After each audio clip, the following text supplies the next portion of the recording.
제가 시편 76편을 읽어보겠습니다. 하나님은 유다에 알려주셨으며 그의 이름이 이스라엘에 알려주셨도다.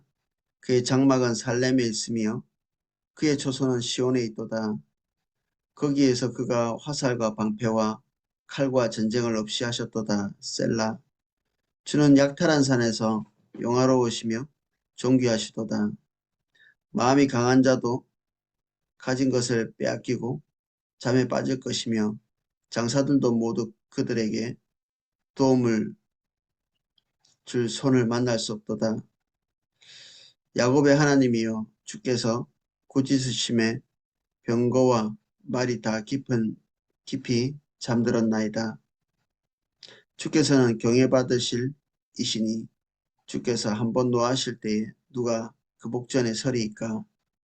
주께서 하늘에서 판결을 선포하심에 땅이 두려워 잠잠하였나니 곧 하나님이 땅의 모든 온유한 자를 구원하시려고 심판하러 일어나신 때에로다. 셀라. 진실로 사람의 노여움은 주를 찬송하게 될 것이요 그 남은 노여움은 주께서 금하시리이다. 너희는 여호와 너희 하나님께 소원하고 갚으라. 사방에 있는 모든 사람도 마땅히 경유할 이에게 예물을 드릴지로다. 그가 고관들의 길을 꺾으시리니 그는 세상의 왕들에게 두려움이시로다. 아멘. 시편 75편과 시편 76편은 다 같은 배경을 가지고 있습니다. 저번 시간에 같이 나눈 것처럼 산닥의 군대가 유다를 이렇게 포위하고 있는, 이미 그 유다 북쪽에 있던 모든 국가들을 하나하나 다 점령하면서 유다보다 훨씬 강한 국가도 이 바벨론 군대에게 다 이미 평정을 당한 상태고, 그 약탈을 당하고, 이 유다는 그야말로 바람 앞에 등불처럼 그 얼마 되지도 않는 그런 지역이기도 하고, 그 군사력도 얼마 되지도 않고, 그리고 국력 자체가 뭐 비할 바가 없는 그런 상태입니다. 그런 상태에서 이게 바벨론의 군대가 와서 유다를 모욕하면서 한 그 소리 중에 하나가, 내가 말을 그냥 공짜로 줄 테니까, 제가 숫자가 기억이 안 나는데, 그 말 탈 수 있는 사람이나 좀 이렇게 너희가 내봐라, 이런 얘기를 하거든요. 이제 얼마 안 되는 군대라는 거죠. 그들이 공짜로 줘도 운영을 하지 못하는, 뭐 옛날에 그냥 그런 얘기가 있었거든요. 우리나라는 항공모함을 줘도 운영을 못한다, 힘이 없어가지고. 이게 상대방 국가에게는 너무나 모욕적인 얘기지만 이게 현실이 그랬다고 볼 수 있습니다. 그래서 치러온 군대, 나라 대 나라가 아니고 치러온 군대의 총수장이 그 왕의 신하인데, 왕의 신하도 제대로 이렇게 감당할 수 없을 만큼 그런 강한 나라죠, 바벨론. 이때 당시로는. 그래서 기가 죽고 두렵고 무섭고, 어떻게 한번 화친을 해볼까 생각도 했겠죠. 온 국가의 국민들이 가지고 있는 금을 그냥 탈탈 털어서 모아서 갖다 주려고 했고, 심지어는 해서는 안 될 일이겠지만 성전에 있는 그 금부치들을 몽땅 다 뜯어다가, 이게 있을 수 없는 일이겠죠. 이스라엘 민족에게는. 그들이 가지고 있는 종교적 자존심, 자긍심, 이런 것들이 완전히 바닥에 이렇게 깔려 있는 상태죠.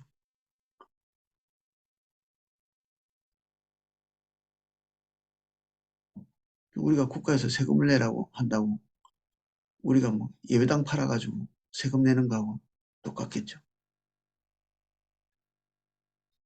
이게 성전에 있는 금붙이를 뜯어낼 때 그들의 마음이 어땠을까? 그래서는 안 되지만 이 죽음 앞에서는 더할 나위 없이 뭘 해볼 것이 없는, 그런데도 성전에 있는 금붙이를 뜯어낼 때까지 이스라엘 백성들의 마음속에 있는 하나님은 어떤 하나님이었을까? 어떻게 보면 분노가 치솟지 않겠어요?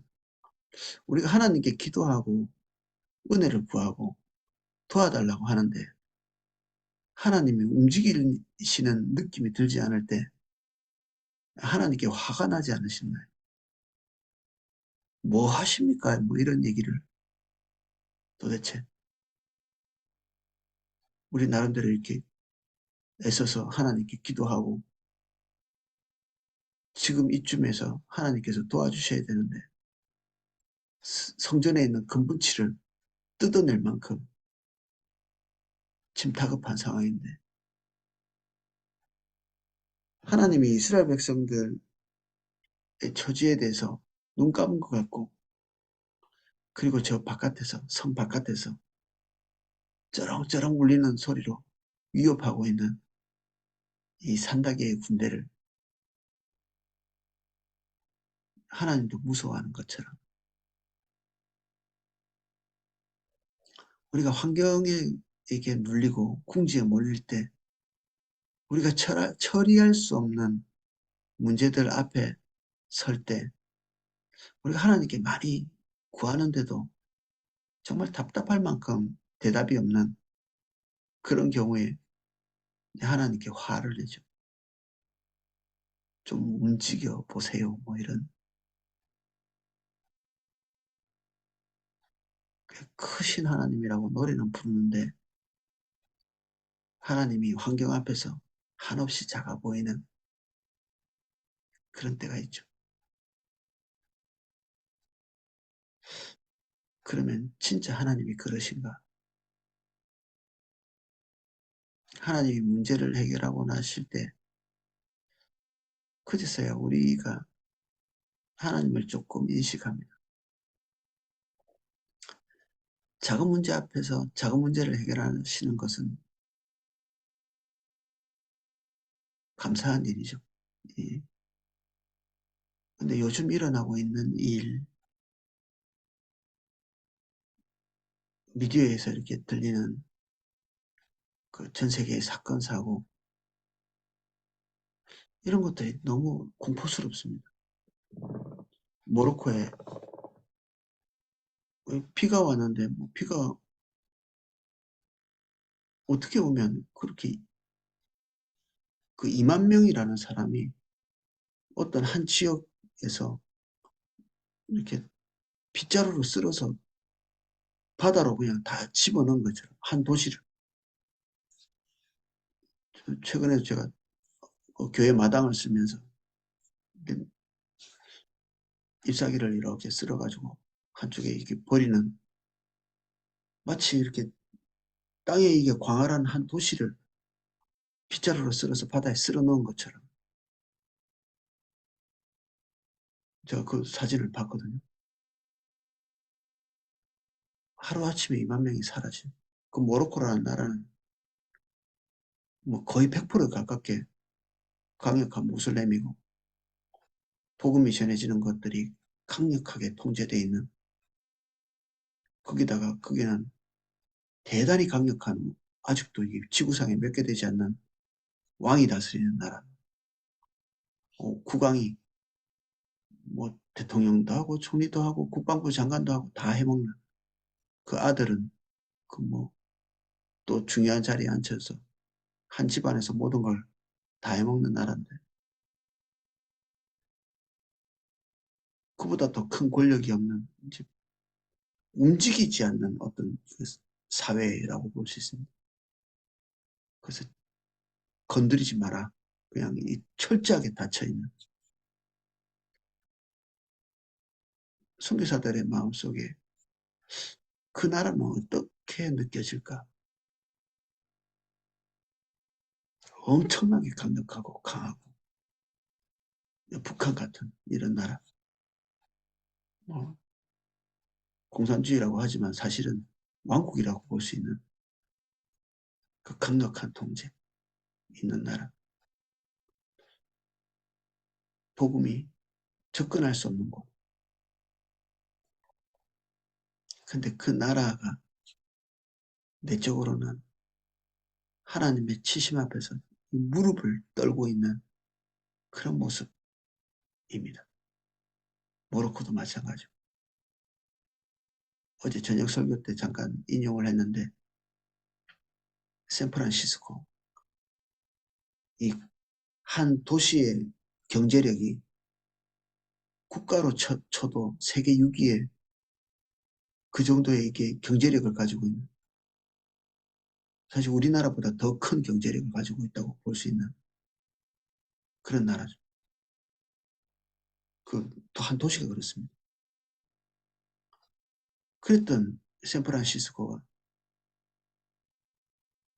지금은 거의 뭐 성경에 나와 있는 이게 멸망당한 도시같이 아무도 그곳을 주목하지 않을 만한 아무도 가려고 하지 않는 온 미국인들이 한 번쯤은 살아보고 싶은 도시가 샌프란시스코였는데 지금은 거기에 들어가는 것조차 마약의 도시가 돼 있고 동성연애 인간의 자유를 보장한다고 법적으로 통제를 안 해가지고 도둑과 강도들이 어떤 백화점에는 500여일 동안에 단 하루도 강도가 안 든 날이 없을 만큼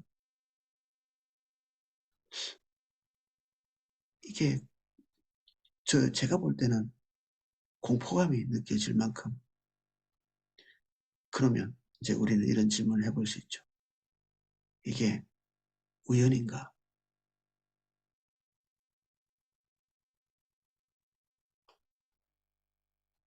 샌프란시스코의 경제력 그리고 모로코의 그 강력한 정치 구조 북한처럼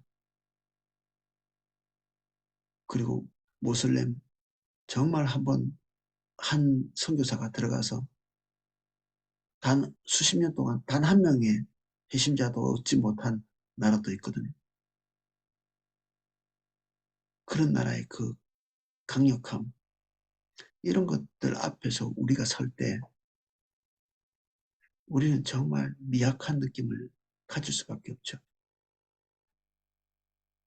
예, 우리의 사사로운 문제를 떠나서 우리의 문제 뭐 이거 큰 문제라고 보여진다 할지라도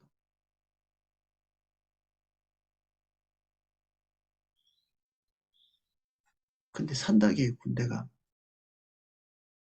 하루아침에 짐승부터 사람까지 호흡하는 자가 하나도 없는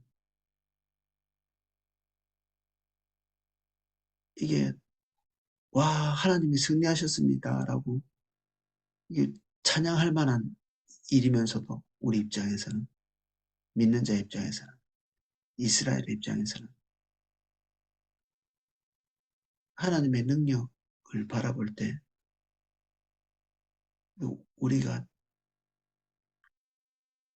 뭐로 표현할 수 없을 만큼 두려움을 느껴야 되는 거죠. 이 시편 76편의 배경이 그렇습니다. 하나님은 유다에 알려주셨으며 그의 이름이 이스라엘에 알려주셨도다.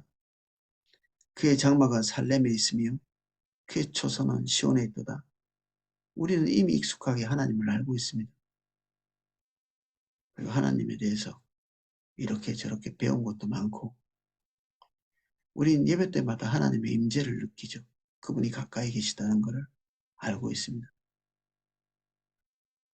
그리고 우리가 모이는 이곳에 그리고 우리 각자의 처소에도 심지어 하나님께서 찾아오셔서 우리를 만나주셔서 우리는 하나님이 더할 나위 없이 친근하죠. 그런데 우리가 알고 있는 하나님이 진짜 하나님이 아닐 수 있습니다. 우리가 잘못된 하나님을 섬겼다는 게 아니라 우리 인식 속에서 하나님에 대해서 그리고 있는 그 그림이 대단히 파편적이다. 너무나 작은. 거의 우리가 얼마나 작게 아느냐로 이렇게 얘기했을 때 하나도 모른다라고 말할 만큼 우리가 하나님에 대해서 뭘 알고 있습니까 도대체? 저도 목사인데 하나님이 어떤 분이신지 뭐 거의 제가 포도나무 교회에 있는 모든 나오는 책들을 성도님들과 같이 다 최소한 한 번 이상은 성경 공부했는데 이런 모로코에 있는 사건과 이 샌프란시스코에서 일어난 그런 사건을 직접 목격하고 나서는 입이 다물어지지 않는 하나님에 대해서 공포감이 느껴지는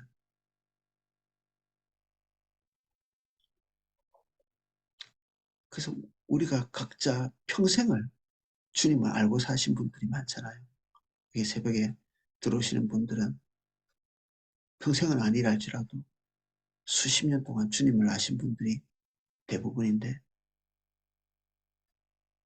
우리가 알고 있는 하나님은 몇 퍼센트나 되나 우리가 알고 있는 하나님이 하나님의 도대체 얼만큼 되는 걸 우리가 알고 있나.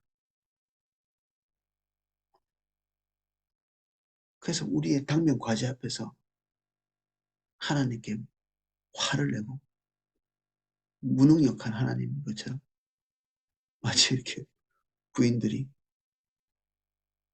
남편에게 뭐 바가지를 끄는 것처럼 어린 애들이 엄마에게 때를 쓰는 것처럼 왜 안 해줘 왜 안 해줘 뭐 이런 얘기를 하면서 하나님의 무능력을 내심 불평하는 1, 2절은 하나님이 유다에게 지금 적들의 그 포위망 속에 있는 유다에게 뭐 지금으로서는 구원받은 이후지만 구원받기 이전에는 어떤 하나님이었을까? 그들이 알고 있는 하나님의 사이즈는 어느 정도였을까? 지금 바벨론의 군대 앞에 있는 자기 자신은 어떻습니까? 지금 바벨론이 이 손으로 이거 찍어 누르면 빈대를 눌러서 죽이는 것처럼 자기들은 죽게 돼 있죠. 내가 그 산다기의 군대는 바벨론 전체의 부대가 아니잖아요. 많은 장군들 중에 뭐 시답지 않은 장군 하나의 그런 군대처럼 작은 부분에 불과한 그 군대가 유다를 진치고 있는데 유다는 그것에 대한 크기를 정말 자기들이 빈대같이 느끼는 그만큼 적들이 큰 거죠. 환경이 큰 거고. 근데 지금 문제를 해결하고 나서 그들의 크기는 얼마만큼 컸습니까? 하나님 앞에서. 이스라엘 앞에서 그들은 사실은 자기의 존재를 누르는 어마어마한 존재였는데 그들의 존재가 하룻밤에 다 물거품처럼 사라지고 난 지금 현재 그 적들은 하나님 앞에서 어떤 존재입니까? 티끌 같은 존재죠.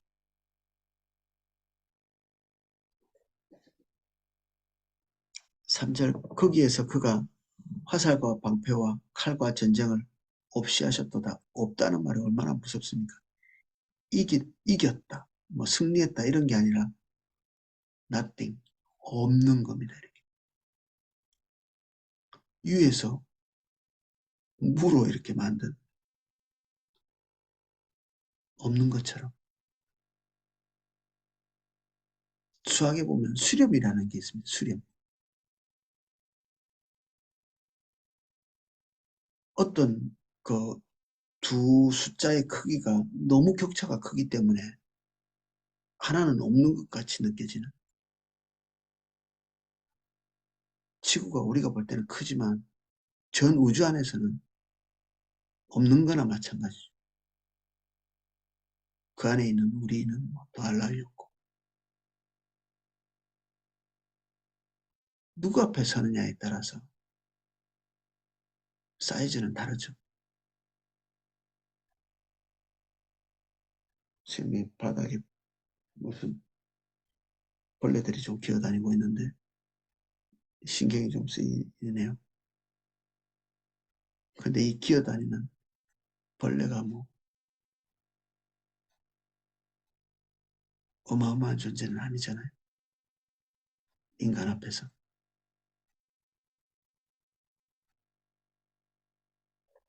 상대적 가치죠. 상대적 크기고. 저는 약탈한 산에서 영화로우시며 존귀하시도다. 이미 전쟁은 한번 해보지도 않고 어이없이 끝나버렸죠. 하나님의 천사가 와서 하룻밤에 모든 것을 다 끝내버렸습니다. 마음이 강한 자도 가진 것을 빼앗기고 잠에 빠질 것이며, 이 잠은 잠을 잔다는 얘기가 아니라 우리가 직관적으로 알 수 있듯이 다 죽었다는 얘기입니다. 내일이면 이 전쟁에서 모든 것을 삼킬 듯한 그 거센 기세를 가지고 있는 산다계의 군대가 지금은 호흡도 없는 상태이죠. 장사들도 모두 그들에게 도움을 줄 손을 만날 수 없도다. 뭔가 협력해서 도움을 구할 수 있는 그런 존재가 아니죠. 하나님은 팀워크를 강력하게 해서 헤쳐나올 그런 그렇게 대항할 수 있는 존재가 아니십니다. 러시아가 북한하고 지금 연합해가지고 미국과 대항하려고 이렇게 하는데, 미국은 한번 대항해 볼 만할 수도 있겠죠. 거의 뭐 국가 대 국가 정도 되니까. 근데 하나님께는 그렇게 할 수 없는 어마어마한 격차죠.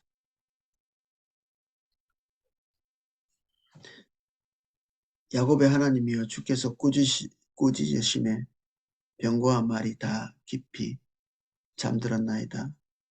주께서는 경외받으실 이시니 주께서 한번 노하실 때 누가 그 목전에 서리요. 그분의 분노, 하나님께서 감정을 가지고 계셔서 그 감정을 표출하시는 그 시점에 다 멸망하는 것이죠.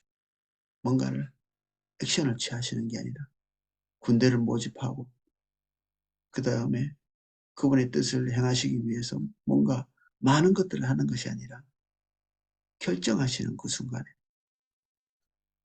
모든 것이 끝나는, 사단이 하나님을 대적해서 얼마 만에 땅에 떨어졌는가, 뭐 그런 얘기를 이게 써놓은 책을 본 적이 있는데 1초도 걸리지 않았다.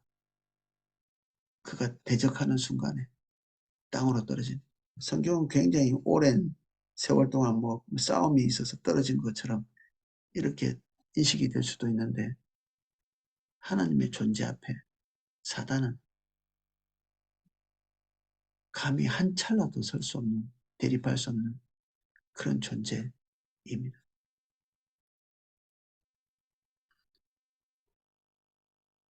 주께서 하늘에서 판결을 선포하시며 땅이 두려워 잠잠하였나니, 하나님은 누군가와 대항해서 싸우지 않으십니다. 그분이 판결하시지.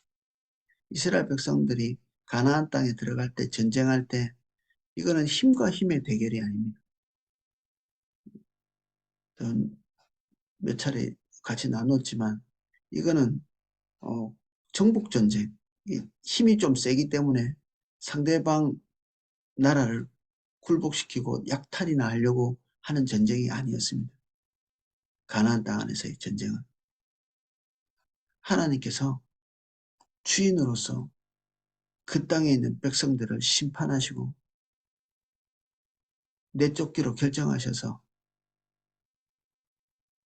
전쟁을 하는, 이스라엘 백성은 그 도구로서 전쟁을 수행하는, 결정된 대로 그들은 멸망하는 그런 존재들이죠. 판결을 내린 겁니다. 판결. 판결에 대항하면 살아날 자가 없죠.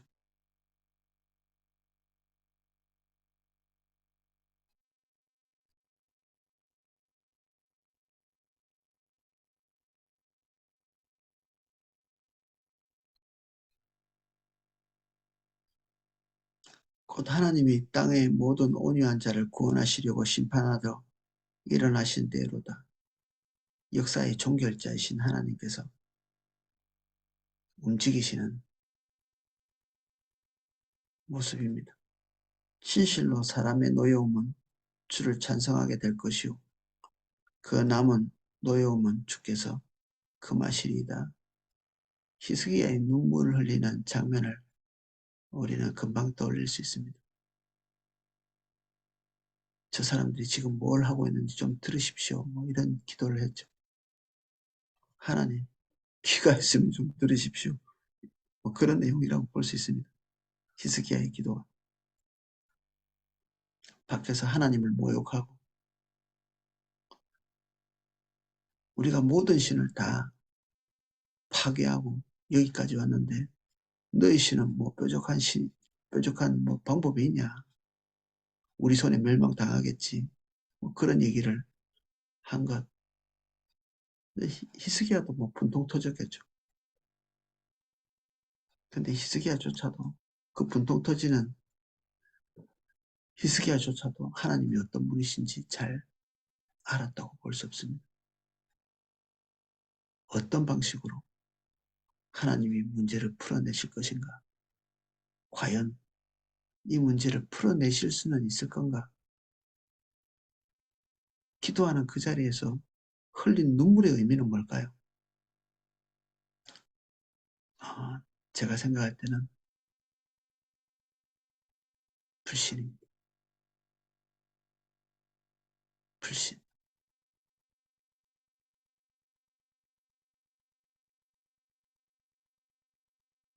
우리의 믿음에는 항상 불신이 있습니다.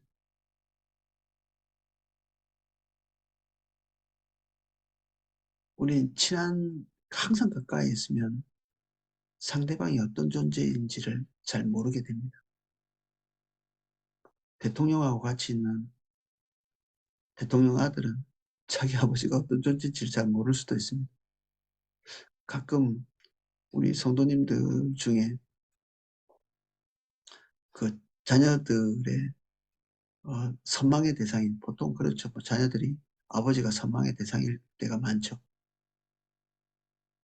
그래서 그 아버지의 영역으로 본인도 뛰어들고 싶어. 아버지가 군인이면 자식도 그렇게 되고 싶어 하고, 아버지가 목회자면 그렇게 되고 싶어 하기도 하고.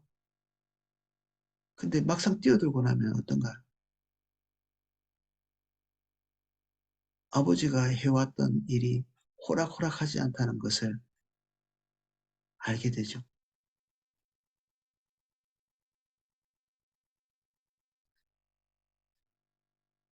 그 아버지가 가지고 있는 지위, 아버지가 해왔던 일의 그 난이도, 이런 것들을 뒤늦게 인식하는 경우가 많습니다. 뭐 아버지가 늘 출근하니까 뭐 그 직장은 쉬울 줄 알고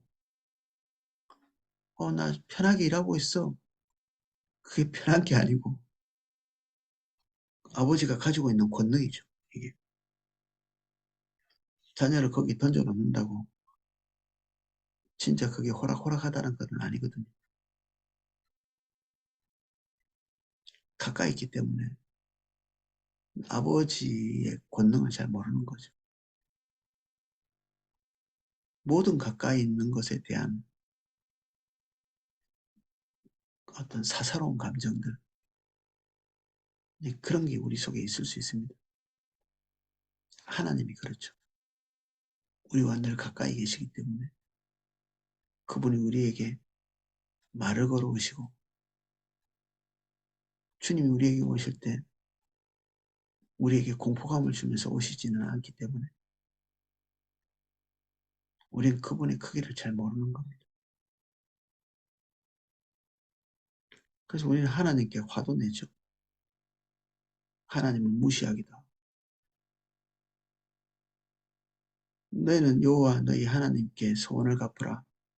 사방에 있는 모든 사람도 마땅히 경외할 이에게 예물을 드릴지로다.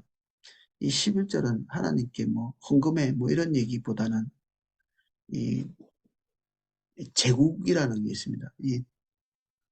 어, 한 나라가 너무나 강력하면 주변에 자글자글한 작은 나라들이 이 뇌물을 바치죠.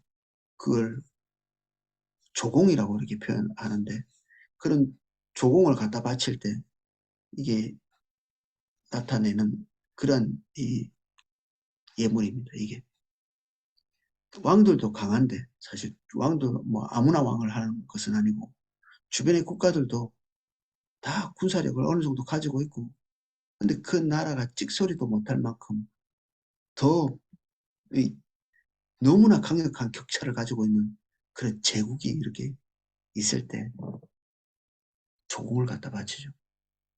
하나님은 그런 식으로 묘사하고 있는 겁니다. 세상에 많은 왕들이 있지만 하나님이 진짜 왕이시기 때문에 거기에 조공을 갖다 바쳐야 되는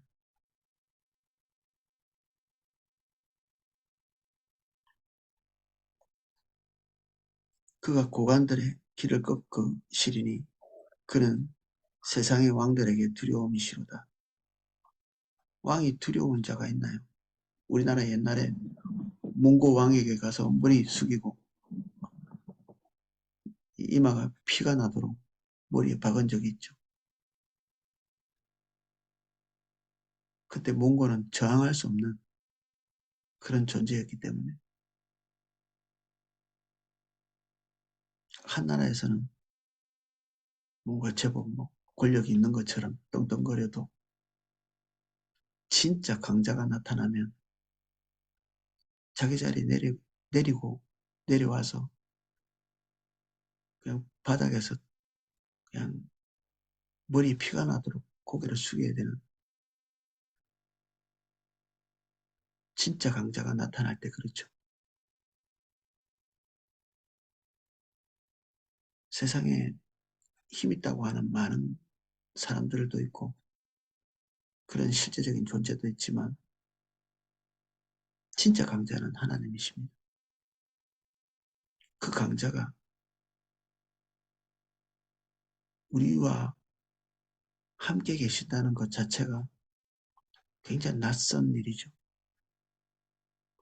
우리는 하나님을 알 때 하나님이 낯선 느낌을 주실 때가 있습니다. 나와 늘 함께 계셨던 분이 이런 분이셨나?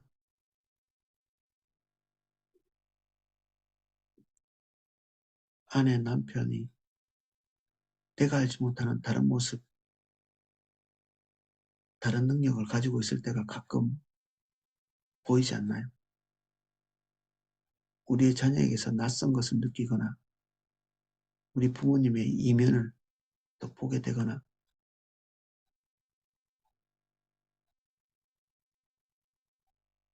하나님께서 우리에게 그런 낯섦으로 다가오는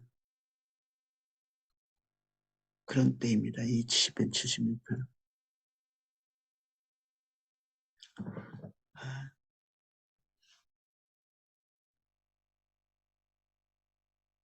오늘 여기까지 살펴보겠습니다.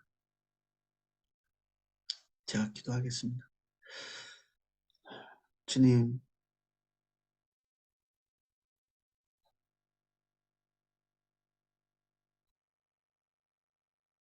너무나 가까이 계시고 우리와 친밀함을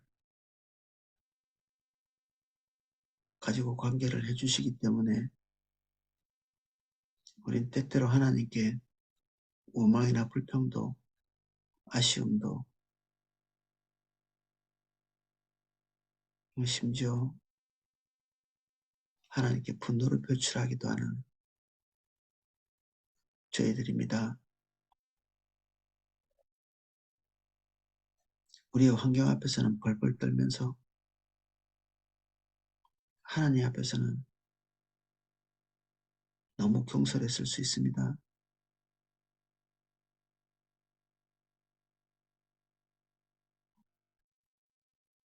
하나님의 진면목을 보게 해주십시오. 우리가 늘 친밀히 거하는 그 하나님의 진면목을 아는 시간 주십시오. 지금도 지구 위에서 민족들을 심판하시고 삶과 죽음을 관장하시고 권력자들을 세우고 내리시며 이 땅의 지각을 뒤흔드시는 주님,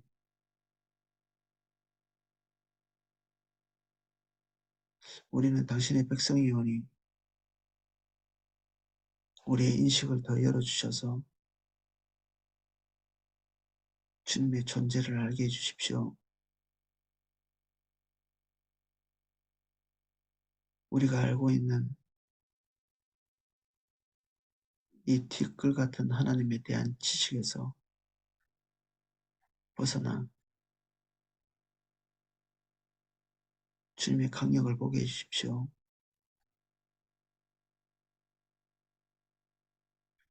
주님의 진면목을 보게 해주십시오.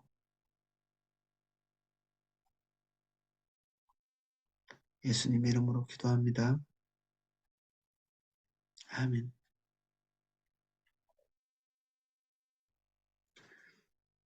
네, 제가 기도하실 수 있도록 음악을 방송해 드리겠습니다.